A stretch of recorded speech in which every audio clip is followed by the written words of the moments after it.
Hello, my name is Zacharias the Pious of House Lane, first of his name, former Lord of Givashidashir, Harbinger of Sass, and Unholy Prince of the Sea of Ash, as well as Lord of the Game. And today, that game is telling you how you can take part as a co-judge of sorts in my tabletop role-playing game streams as a live viewer. So let's get started here. I'm going to go over this here on YouTube in detail, but I will also be playing this PowerPoint presentation over all of my streams, kind of as a brief 5-minute break and as a buffer. So, starting off here, I just briefly explain what luck is. In Dungeon Crawl Classics, luck is an ability stat like strength, agility, stamina, and so on and so forth. Players can burn luck. 1 point of luck is a +1 on any dice roll. You can't make the dice go down, but you can make any dice go up. Fleeting luck is acquired in addition to players' luck ability stat. Players traditionally receive 1 point for each level 1 character that they control. And they get it for such things as like rolling a natural 20. Rolling a natural 20, landing a critical success, pulling off daring feats, good role play, honesty, catching me in a mistake.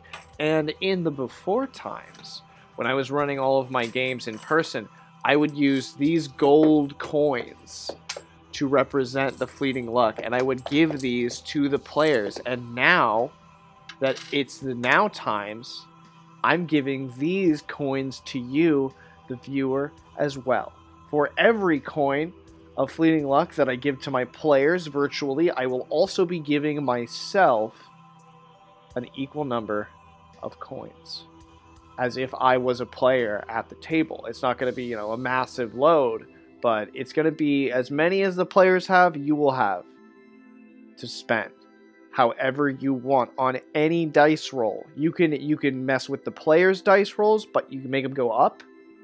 I'm not going to let you make them go down, but you can make any dice roll increase, including spells. So if they're trying to get a low result on like a fireball, you can make that fireball go way, way up. You can make random weather effects happen. You could add to trap attack rolls against the players. You can do just about any dice roll you can change. And the way that you're going to be able to do this is by typing in the chat capital J, capital P for judge points, judge pool points. Welcome to the pool. I'm the judge. You've got the points. You tell me how to use them. JP dash what roll you want to modify, and then in parentheses the amount of points that you want to spend, or just a brief description of the thing that you want to happen. So, example, JP, goblin attack 4. You want to add 4 points to this goblin's attack. You can do it before or after the roll. I don't care. You can just be like, the next goblin attack, put 4 points extra onto it. I don't care. JP, Dennis fort save as much as he needs to live. You can do it before. I don't necessarily want you coming in 5 minutes after and saying like, you guy, that goblin should have got 20 on his attack. Like, yeah, no, you should have been there. You got to be a little bit quick about it. Try or say it before. JP, random weather table, make it rain.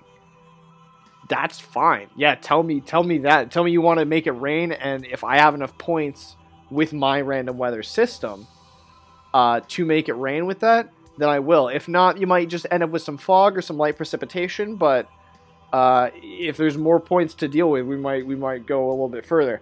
Or you could just be like, JP, Dennis's fort, I don't want to see this NPC die. Put it on their fort save as much as they need to live from this thing that's going on to them right now, because there will be some pretty dramatic moments in which you may want to chime in on. You may want to be able to make a change. Losing fleeting luck. If a player rolls a 1, all the players lose all their fleeting luck, but the judge's pool remains. But if I roll a 1, then the judge's pool lose all their fleeting luck. So I feel like this kind of evens out. I'm not going to be counting this as 1s on things like random encounter rolls or other things like that. Yeah, as long as it's a 1 on a dice I'm rolling in front of the table that is like for an attack or something. As long as it's not a fumble. If it's as soon as it's a fumble, then that's when it matters the most. So another thing I want to talk briefly about is triggering content and how I want to approach that. So we're playing a role-playing game. We're not playing. I'm not going to name names. There's some pretty dark role-playing games out there, and I'm just not that big of an edgelord. It's just not really my style. I like dark, I like edgy, but I'm not really that big of an edgelord. But liking dark and edgy stuff can, occasionally we do get into some pretty dark stuff. We get into some territory that's like, yo, that was dark. That was pretty intense. Like, I have made players cry before, because I've put NPCs in danger that they really, really cared about. I let at the end of it, they're like, I don't want this character to die. Don't let them die. I'm not gonna kill, your dog in an RPG. That's just mean. But if you bring your dog with you adventuring, something bad might happen to it, and you'll all have to like fight to save the dog. Like, and it's so emotional and it's so good though, for roleplay. But it might be too much for players, and so I want to give players and also viewers some tools to help us create content that everyone's comfortable with. So these are, I'm extending these tools to my players first and foremost, but I'm also extending these tools to you as well. The viewers are given partial control over content they find triggering, expressed by a desire for how player will continue. So yeah, if you want to be like, guys, I hate spiders. Like, I really don't want to see anything with spiders. Then we're going to consider that. But the reality may be that we as players and a game master have decided that we're going to be going into the spider pits of the spider god. And there's just going to be a lot of spiders for like the next 4 sessions. We hear you, and we will work to like make this the last spider-centric campaign arc that we do. But if we're already deep into a spider-centric campaign arc, then I'm unfortunately not going to be able to like change that to snakes all of a sudden. That hurts the narrative believability, and that's kind of what I'm all about. But I will hear you, and we will work to include little to no spiders in the future to better accommodate you as a viewer. But I run a lot more than just one role-playing game stream, and you're free to enjoy any of them however you would like.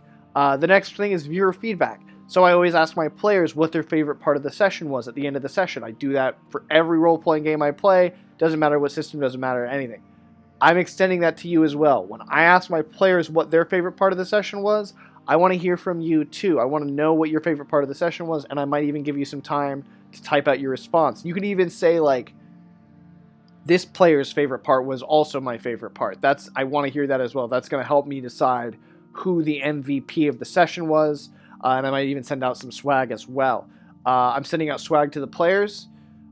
Give me some time, and I may be sending out some swag to the viewers as well. So once that is done, once we're done about talking about all the stuff that we really liked, because in the moment, if you find something triggering, we're allowed to talk about it. Where we go on break a couple of times during every stream. It's usually a 4-hour streams, just about. At that point, you can not during the breaks necessarily, because I want to give you enough time. Once we're done playing, once we're done recording, if you feel like we could do better to make you feel seen and heard, and to make content that you want to be a part of, that you want to interact with, that you want to view, that you want to comment on, that you want to be part of the community of, please let us know. I want to have those conversations, but I want to have those conversations in a way that is like not going to be time constrained. I don't want to force that conversation into a 5-minute window. And I don't want to force that conversation into being in a public forum if not everyone having that conversation is going to be comfortable having that conversation in a public setting. So I want to meet everyone on even ground, and if you have criticisms and critiques, as long as you're being you're not just being like overly negative and being like verbally invective, then I'm more than happy to meet you on common ground, to talk to you on Discord and to work to create content that everybody finds enjoyable. Um, that being said, there's an open door policy. I'm also never going to comment if the views start going down. This is something I've done in the past. I'm going to start working on not doing it. And if I do it, if I end up doing it and I get called out on it in the chat, then I'll give you all judge points for me making a mistake. The same way I'll give players judge points for me making a mistake in the game. But there is an open door. You're allowed to step away from the stream if at any point for any reason. If we're just doing like this some blood and guts and you're just like, this is too much for me right now, and you just want to walk away, you can. I'm not gonna judge you. I'm not gonna talk crap on players or viewers who just need to step away from a minute. Players, if you don't, please don't ghost in the middle of the game. But like, let us know. We can all take a break. But if you do need to leave for like that session, just let us know. Don't like, please, players, please don't ghost. Viewers, if you gotta step away, you gotta step away. I'm sorry. Like, don't if you're having a hard time watching the content, don't let that interrupt the content, please. Like, but if you're saying like, hey guys, you're getting to some areas that I'm really uncomfortable with before we get there, and we are still in the middle of role play, and you're like, hey, this is making me uncomfortable. I would rather see this villain like immediately destroyed, or like if we can kill him this session, like get rid of him. He can't get away with this. Or if you're saying like, I don't think that this player should be keeping this certain thing a secret from the other players, like, please let us know. But also, if we can't accommodate you, like, please, it's okay. It's okay to walk away for everybody. My mission is that my virtual tabletop and streams are a positive, friendly, and welcoming space for all adventurers, regardless of class, race, gender, or sexual identity. Any negativity fueled by real-world ignorance, hate, or fear will be met with swift action and possible permanent teleportation to the plane of eternal banishment.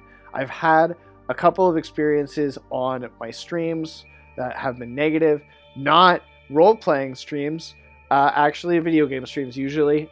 So hopefully I never have to ban a viewer of one of my role-playing game streams. I hope it never happens, but I do know how to do it, and I'm very quick on the draw if you start making people uncomfortable. So thank you for watching.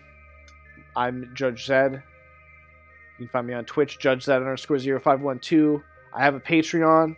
I have some content coming out to Patreon exclusively surrounding my RPG streams that I'll be talking about very soon. So thank you so much. Please give me a like, comment, subscribe, and please, if you can make any of my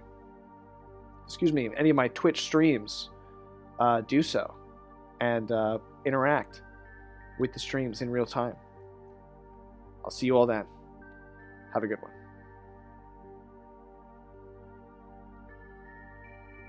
Lost. How do I get out of here? There we go.